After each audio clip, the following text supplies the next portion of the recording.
भाजप प्रणित NDA सोबत जाण्यासाठी पवारांच्या राष्ट्रवादीत हालचाली। जयंत पाटील यांच्या नेतृत्वात झालेल्या बैठकीत 9 आमदारांचा एनडीए सोबत जाण्याचा कल। सूत्रांची माहिती, शरद पवार अंतिम निर्णय घेणार। उपमुख्यमंत्री शिंदे आज दिल्ली दौऱ्यावर। केंद्रीय मंत्रिमंडळ विस्ताराच्या चर्चेमुळे दौऱ्याला महत्त्व। एनडीएच्या काही वरिष्ठ नेत्यांच्या भेटी घेण्याची शक्यता। ऑपरेशन टायगरच्या यशानंतर शिंदेंचा पहिलाच दिल्ली दौरा। सुनेत्रा पवार यांच्या पक्षातील राष्ट्रीय अध्यक्षपदाला पक्षातूनच आव्हान। पक्षाचे राष्ट्रीय सचिव सच्चिदानंद सिंह यांनी वकिलामार्फत नोटीस पाठवली। पुन्हा निवडणूक घेण्यासह कार्यकारिणीची यादी रद्द करण्याची मागणी। नोटीसबाबत पक्षातील वरिष्ठ नेतृत्वाकडून शोध घेतला जाणार। नाशिकमधील 15 नगरसेवकांना बुधवारी मातोश्रीवर बोलावणं। ऑपरेशन टायगरच्या चर्चेच्या पार्श्वभूमीवर उद्धव ठाकरे बैठक घेणार। 10 ते 12 नगरसेवक शिंदे सेनेच्या संपर्कात असल्याच्या चर्चेनंतर ठाकरे अलर्ट मोडवर।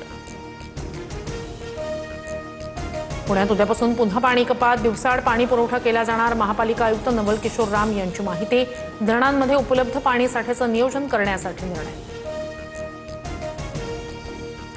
भंडारा शहराचा पाणी पुरवठा आज आणि उद्या पूर्णपणे बंद। जलशुद्धीकरण केंद्राच्या साफसफाईमुळे प्रशासनाचा निर्णय।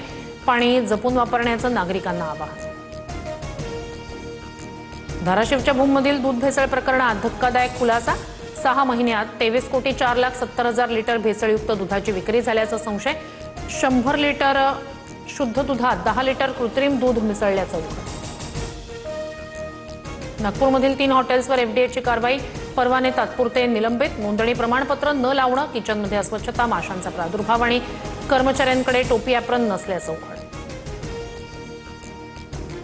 अमेरिका आणि इराणमधील संघर्षामुळे कच्च्या तेलाच्या किमतीत वाढ। ब्रेंट क्रूडची किंमत 1.68 ने वाढून $84.98 प्रति बॅरलवर, तर WTI क्रूडची किंमत $79.79 वर।